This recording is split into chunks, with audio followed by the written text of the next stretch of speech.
नमः शिवाय। ओम नमः शिवाय। ओम नमः शिवाय।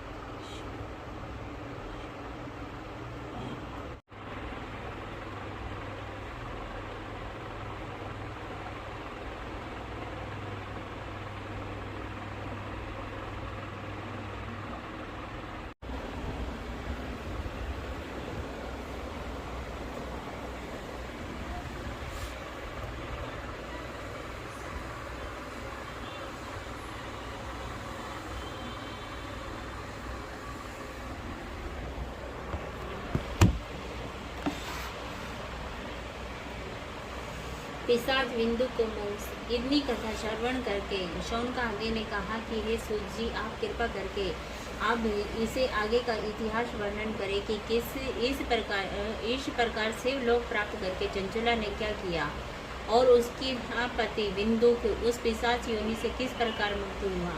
सूत जी बोले, महर्षि, माता पार्वती के समीप रहती हुई चंचुला एक दिन हाथ जोड़कर उनसे बोली कि हे जगजननी, ये आप परम प्रतापी स्कंद की माता हो, आप सर्व सुख दाता हो, आपका स्वरूप दिव्य है, आप सच्चिदानंद स्वरूप हो, आप समस्त देवता से सेवित हो, आप आदि शक्ति हो, प्रलय करने वाली हो और समस्त असुरों का संहार अंक हो, आप ही ब्रह्मा विष्णु महेश की परम प्रतिष्ठा करने वाली हो। इस प्रकार बारंबार माता पार्वती की स्तुति करते हुए चंचुला प्रेम अश्रु बहाती रही। जब वह मौन हुई तो शिव प्रिया पार्वती ने प्रसन्न होकर उससे कहा कि चंचुले, मैं तेरी भक्ति से प्रसन्न हूँ, अब तू अपनी इच्छा की पूर्ति के हेतु वर मांग, मैं सहर्ष दूंगी। तब चंचुला ने शीश नवाकर कहा, माता, तुम्हारी कृपा से मुझे किसी वस्तु की कामना शेष नहीं है, परंतु मुझे अपने पति के विषय में कुछ भी ज्ञान नहीं है। हे माँ, मेरा पति भी मेरे समान ही पापिष्टा था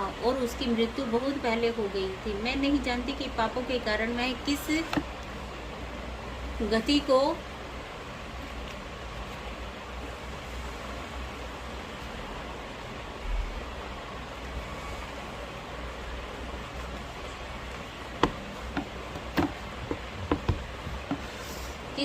प्राप्त हुआ है। उसके यह वचन सुनकर पार्वती ने कहा कि तेरा पति बिंदुक अपने पाप के कारण महानरक में पड़ा है। अब वह पिशाच होकर विंध्याचल पर्वत पर पिशाच योनि में भोग रहा है, वहाँ उनसे महान कष्ट है। इन वचनों को सुनकर चंचुला बहुत दुखी हुई। तब वह अपने पति की मुक्ति का विचार करके माता पार्वती से बोले कि हे माता, आप मुझ पर दया करके मेरे नराधम पति का उद्धार करें। आप मुझे वह उपदेश दे जिसके द्वारा महान नरकी पिशाच योनि से मुक्ति प्राप्त कर सके। तब माता पार्वती ने कहा कि हे चंचुले, यदि तुम्हारा पति शिव पुराण की कथा का श्रवण करे तो उसको उद्धार ही हो सकता है। उनके इन वचनों को सुनकर चंचुला अपने पति के समस्त पापों के विनाश के लिए परम पुनीत शिव महापुराण की कथा के हेतु आर्त हो विनती करने लगी कि उसको इस प्रकार पति की मुक्ति के लिए आते हुए देख जगजननी माता पार्वती की दया उपजी और उन्होंने शिव कथा के दक्ष से तुमरु नामक गंधर्व को बुलाकर कहा कि हे गंधर्व श्रेष्ठ तुमरु, तुम इस द्विज पत्नी चंचुला के साथ विंध्याचल पर्वत पर जाओ। वहाँ इसका पति अपने पाप कर्मों के कारण यहाँ भयंकर पिशाच के रूप में निवास करता है। मैं अपने पूर्व जन्म में वेश्यागामी ब्राह्मण कर्मों से हीन दुष्ट क्रोध और सज्जनों के द्वेष करने वाला था। वह हिंसा के दुष्ट प्रकृति दिनों को कष्टदायक पराये घरों को भस्म करने वाला चांडाल अपनी पत्नी को व्यभिचारिणी बनाने वाला था। उस महापातकी ने अपनी मनुष्य जीवन महान पाप कर्मों में व्यतीत किया है। अतः अपने महाभयंकर पापों के कारण उसे मृत्यु के बाद महाघोर नरक मिला है। उस नगर की भयानक यातनाएं भोगने के बाद वह पिशाच बनकर पर्वत पर रह रहा है। उसकी पत्नी मेरी परम प्रिय चंचुला की इच्छा है कि उस महापातकी के पापों का नाश हो जाए, वह मुक्ति पा जाए। निदान तुम वहां जाकर उसे भगवान शिव की परम पुनीत कथा शिव महापुराण सुनाना। जब वह विशुद्ध और पाप रहित हो जाए तो उसे दिव्य देह धारण करा शिव लोक में ले आना, तुम्हारा कल्याण होगा। श्री सूत जी के वचनों से मुनियों, माता पार्वती के आदेश को पाकर तुमरु गंधर्व चंचुला को साथ ले दिव्य विमान पर चढ़कर विंध्याचल पर्वत की ओर चला। वहां पहुंचकर उसने उस पर्वत के महान वन खंड में एक महाकाय पिशाच को महाभयानक स्वर में कभी हठास और कभी विलाप करते हुए देखा। तब अपने कर्तव्य की पूर्ति के हेतु तुमरु गंधर्व ने उस भयानक आकृति वाले पिशाच को बलपूर्वक पकड़कर पास से बांधकर शक्तिहीन कर दिया।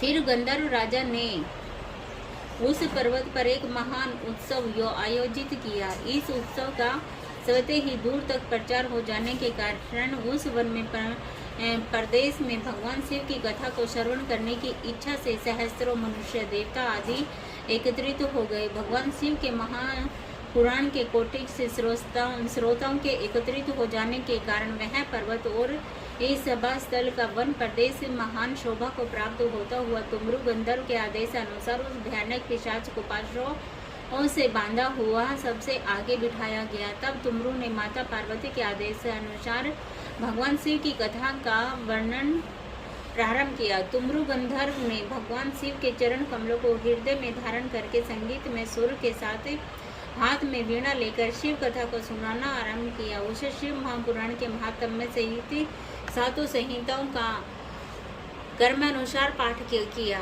उस मनोहारिणी शिव कथा के सुधार रूपी वचनों को श्रवण कर समस्त श्रोता जन कृतार्थ हो गए। वह महाभयानक पिशाच शिव नाय श्रवण करते ही अपने जन्म जन्मांतरों के पापों से युक्त मुक्त हुआ। उसने वह पिशाच स्वरूप त्याग कर दिव्य देह प्राप्त की।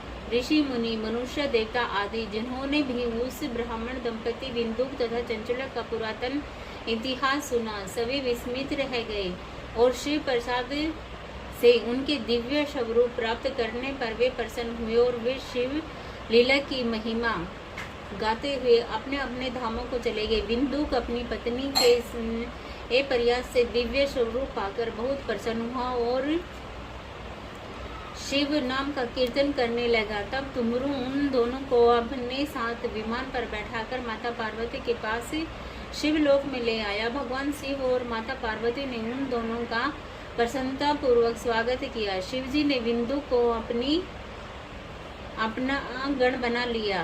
वे ऋषियों इस प्रकार उन दोनों पापिष्टा पति पत्नी ने शिव महापुराण के श्रवण मात्र से परम आनंद प्राप्त किया।